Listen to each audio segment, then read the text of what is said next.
Welcome to our sixth and final lesson in our summer series on mindfulness. We're going to kind of wrap things up by looking at how we engage difficult parts of the practice and how we start integrating it even more into our daily life and experience. As a brief recap, we've looked at mindfulness of the breath as kind of the foundational moment that we carry with us. We're always breathing, and that's always a point of practice and experience that we can carry with us. And we've explored our mind, kind of thought patterns, our body, as well as our emotions through that lens. But within that, breath has been key. As the Vietnamese Buddhist Thich Nhat Hanh says, our breath is the door through which we go home to ourselves. And we've been using our breath throughout this practice, in particular with this metaphor of befriending ourselves, or as Thich Nhat Hanh says, coming home to ourselves, being present fully in our experience. And that means when we're coming home to ourselves that we hit difficult emotions. We hit things that we often try to avoid. We went into this in the very first lesson about how scary our minds can be as a place to become familiar with. And I want to kind of dig a little bit deeper, because as we practice, when you're giving this kind of attention, you're going to have difficult emotions come up. You're going to hit judgments about your life. You're going to hit sadness and grief and other things that you carry with you and often try to avoid. So I want to talk through just quickly kind of 3 different ways of encountering and working with some of these difficult emotions. So the kind of natural, instinctual way of dealing with difficult emotions is avoiding them. So you can see this in your practice when you feel this strong aversion. I don't want to practice today. Oh man, it sounds terrible. Or if you're highly distracted, that can be another way that you're kind of sensing some of this emotional difficulty in the moment and are starting to try to get out of experiencing of reconciling with it, of coming home to even the hard parts that you'd rather not engage. And so you get super distracted, and that's a way to avoid. And the other is you can get into really wanting to perfect meditation. You're going to get the exact perfect posture. You're going to master this technique or the other technique, and you're going to use this quest for control as another way to avoid the difficult emotions. Now, when you're doing that, you can recognize that that's what you're doing and start working with the fear that may be leading to that aversion. And then once you hit some of those emotions, and sometimes you're not even aware of it, it just starts happening, you'll often experience, for me, I personally experience crying more than laughing, and also like shaking or tremors, which is like your body releasing all of this pent up energy. If you've watched like animal savanna documentary kind of things, you know, the BBC's Next Nature series, you'll see that animals that get trapped by a predator and then escape, they'll often have this kind of calm shutdown point, and then they'll just shake it off.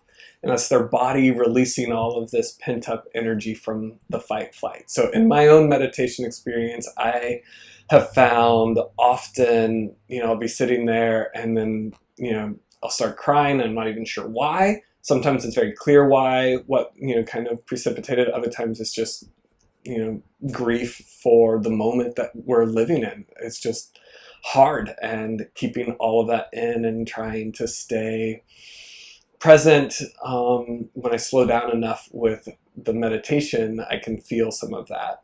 And then also with kind of the shaking or the tremoring in the body.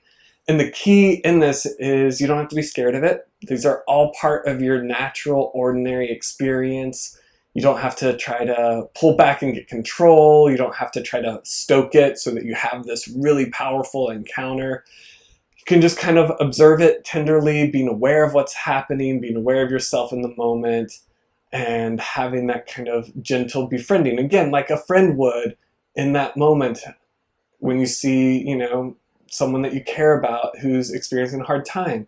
You don't engulf them, you don't ignore them, you don't tell them to stop. You're attentive. And so I encourage you, when these come up, don't retreat into aversion, start going with distraction. These are part of the practice, part of how it means and what it looks like to actually come home to our full selves. Sometimes in this, though, it's not just this deep emotional outpouring, but you'll feel kind of your panic, your fight, flight response happen. And this, I think, is different. Sometimes people will teach you just same response, just, let it be, watch it, don't do anything. But a lot of times the fight, flight is coming because you're encountering some unprocessed trauma. And that, I think, requires a different approach. So 3 tools for that. First, I recommend you kind of stop and shift the practice. So especially, we store a lot of trauma in our bodies, and if we're doing body scans, body work, where we're inhabiting parts of our body, it might bring up, you inhabit a shoulder and all of a sudden you're experiencing the after effects of maybe a massive shoulder injury or surgical trauma.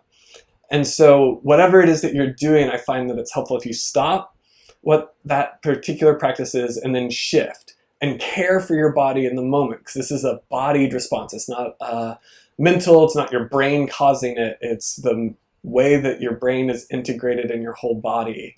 And so if you pay attention to kind of the pressure, like maybe where your feet hit the floor, the weight of your body, finding, connecting back to your breath or the experiences in your hands or your feet, or even doing some light, gentle movement can be a way to help you regulate the emotional release that's happening, regulate the sense of panic, so that your body can know that it's actually not back in that past traumatic scenario, but in the present moment, and that it's receiving the care that it needs.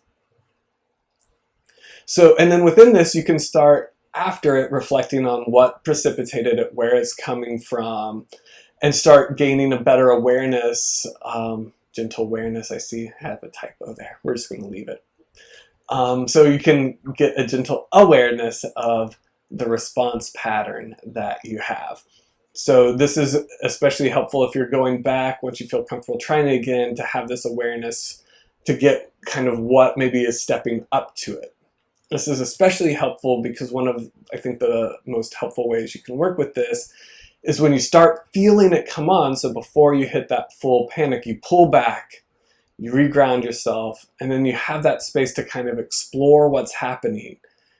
Can you re-enter that shoulder, bringing your attention there for a little bit, and then when it's starting to feel too much, pulling back, feeling your weight on the ground, and habituating yourself, learning, training your body that it can actually have this awareness there and be in a place of safety and not danger. With any of this, whenever you're working with trauma, extra professional help from a therapist can be extremely beneficial. Trauma doesn't go away on its own. It's something you work through, and I think that mindfulness meditation can be a tool in that, but it often is something that you want to get some extra help, some different ways of helping your whole system, your whole body and mind recover from some of those difficulties. And within all of this, both the difficult emotions and whatever is happening, I find that loving kindness meditation can also be a really helpful regrounding, because you can have that loving kindness and even compassion, self-compassion, that it's hard to wrestle with these difficult emotions. It's hard to encounter and try to work through some of the difficulties of our past. So, but again, we're looking at what Thich Nhat Hanh called as the way that our breath can bring us home to ourselves. And it's not just bring us home into even difficult parts, but also bringing us home into daily life. So this is a picture of Thich Nhat Hanh doing a walking meditation. I heard him give a teaching on a video of walking meditation. He's like, oh, it's super easy. You just imagine yourself as the happiest person on the earth with each step. That's it. Sure, that's real easy, maybe for him.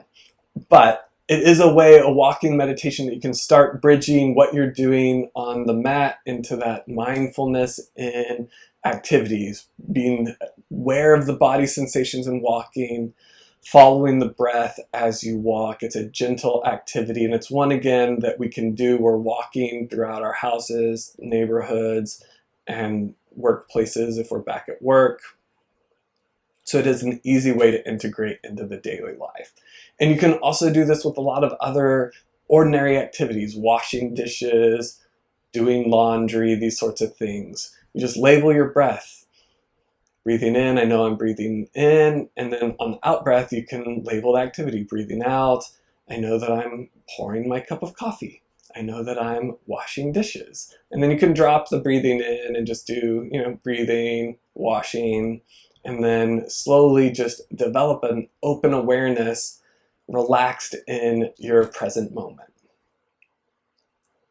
And you can check with yourself the thought of, how does it sound just to practice breathing while washing dishes? How does that feel? What sort of body sensations do you respond? It's a good way to see if you have some aversion to this process of being home at yourself, of finding this peaceful joy and contentment in your ordinary existence.